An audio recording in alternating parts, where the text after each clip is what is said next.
Herdline News. So, speaking of trading LeBron, Colin and Jeff Van Gundy think it's a possibility. Yes. He's ready. Jeff Van Gundy is ready to cut the LeBron Lakers experiment short during their loss to the Celtics on Saturday. Van Gundy suggested the Lakers should be considering trading LeBron in order to create cap space. Let's take a listen. They have to rebuild this roster, right? And to me, it could be a trade, for an Anthony Davis, or I think they need to explore trading LeBron for getting as much as they can. What are you doing? Seriously. No, seriously, what are you doing? No, you got to get on the right timeline. I'm going to say, if I could trade him for the Clippers into cap space, which would give me a better chance to get Durant or Kawhi Leonard, would I not do that? Okay, LeBron James is not getting traded, okay? You got to put everything on the table. No, you can't. I'm going to need everyone to calm down. I'm not saying it's going to happen, but we didn't think George Foreman was going to be heavyweight champ when the old fat George Foreman came back to box. You got everything. Sports is improbable and impossible, and that's why we love sports. I think you have to take a call. What if somebody came to you and said back-to-back first-round picks, an all-star guard, and a promising young player? I'd take a call. Can we all kind of acknowledge LeBron was really good this year, but he wasn't the best player in the league. He wasn't the top 2 or 3 players in the league. He has 8 straight Colin, playoff. this is not happening. They're not trading LeBron James. All right, fine. Just poo-poo my great idea. It's not going to happen. Of all the things that are not happening, this is not going to happen. And I hear you. Crazy things have happened. But LeBron James getting traded is not going to happen, I think. So Kyrie has toned down his use of social media to try and avoid the constant criticism. Maybe he was listening to you, Colin. Not so much a trading LeBron idea, but the cutting back on the social media thing. He also reiterated that he is about the team and won't allow negativity to affect his approach. I don't try to read any more of that. I've disconnected completely from that social media hub, like I said before, which has helped me. But at the same time, it's what makes me great as well. Is really just coming to work every single day and doing my job at a very high level and putting on a show for people. I'm an entertainer out there, but I'm a winner first and foremost. Part of growing in this business and understanding how to find a balance between the work environment and your personal life. He's very level-headed of Kyrie. Well, I think everybody could benefit from social media detachment. I mean, I told you. Yeah, I totally agree. It was my New Year's resolution. I'm down to an hour 40 a day. I'm smoking. And an hour of that's just prep. Well, an hour 40 of just phone time? Phone time. Okay, so that's pretty good.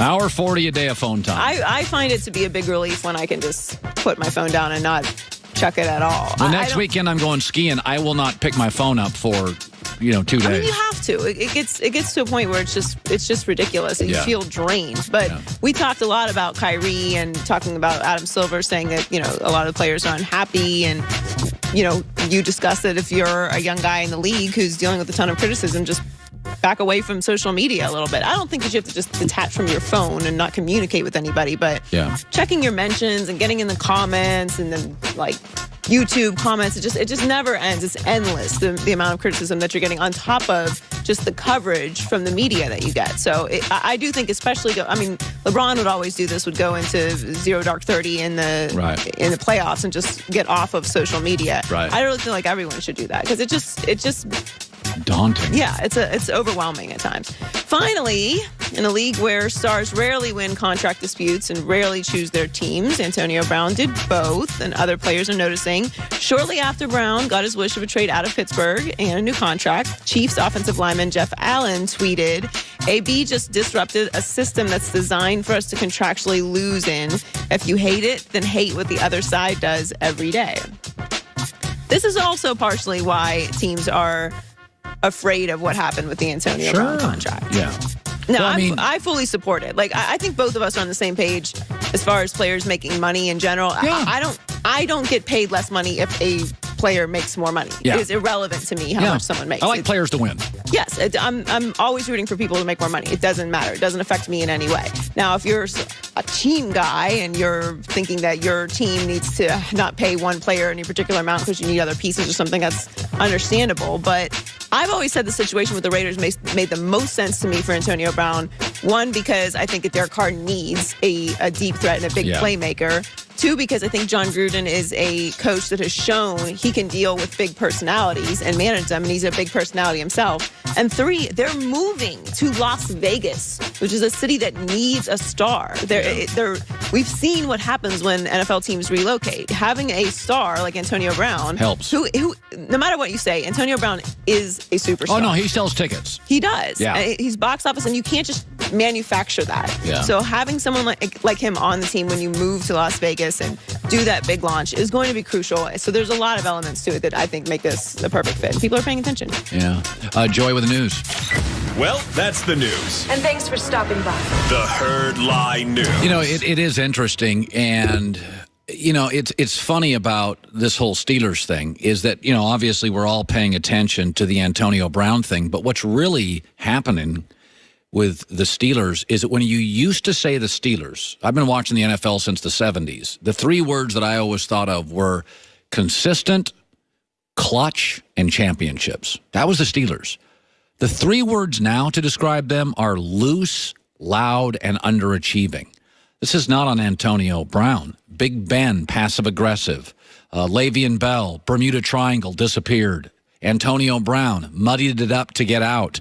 This has become the most underachieving NFL franchise. They've become the Washington Nationals of baseball, the Toronto Raptors of the NBA, where you look at the talent and you're like, you can't get out of the first round? What's wrong? This is not on Antonio Brown. I mean, good God, their coordinator was a circus a year ago. Mike Tomlin, this is way too loose. He has enabled all these players. The first time Big Ben would have gone passive-aggressive about 6 years ago, I'd have called him into my office and said, hey, get out of the papers. You don't do that crap.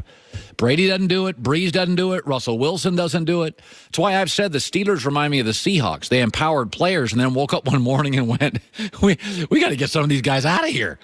This is not about Antonio Brown. This is about a culture. Folks, in the last 8 years, they have 3 playoff wins. And they have Hall of Fame level Pro Bowl players everywhere. They are a circus. So Antonio Brown did not create this dysfunction. He's a symptom of it. It's what people say about Trump. He didn't create the circus. We've got a divided country. He's a symptom of it. He's not making it better. But you can blame Antonio Brown for all this stuff. Big Ben has been taking shots at this coaching staff for about 6 years. Le'Veon Bell disappeared. And don't tell me that New England's in a division where, New England, they're in a bad division. Pittsburgh should own this division. Dysfunctional Cincinnati, dysfunctional Cleveland, and Joe Flacco. That's your barriers? That's it? Give me a break. You should be dominating this division. Cleveland's been the worst team in the league for 20 years. Cincinnati's been bottom 5, and Baltimore's hit and miss. Flacco's not nearly the quarterback he was for that one great MVP Super Bowl year. So this is really, it goes much deeper than Antonio Brown. He's just a symptom of their problems. A lot of this is on Ben. I think more of it's on Tomlin. It's just a mess. They have become the underachieving NFL franchise. They're the Washington Nationals. You look at all the talent, and you're like, how? They got Bryce Harper, and they got Max Scherzer, and they got great relievers, and they got, well, how come they can't? It's at some point, there's a problem in the building. It's not the water in Washington, D.C. or Pittsburgh. There's something wrong in the building to have this much talent and not be able to beat Lamar Jackson down the stretch. Think of how they lost the division. A rookie quarterback who wasn't designated to play this year took the reins in Baltimore down the road and captured the division. What? Pittsburgh is right now a circus.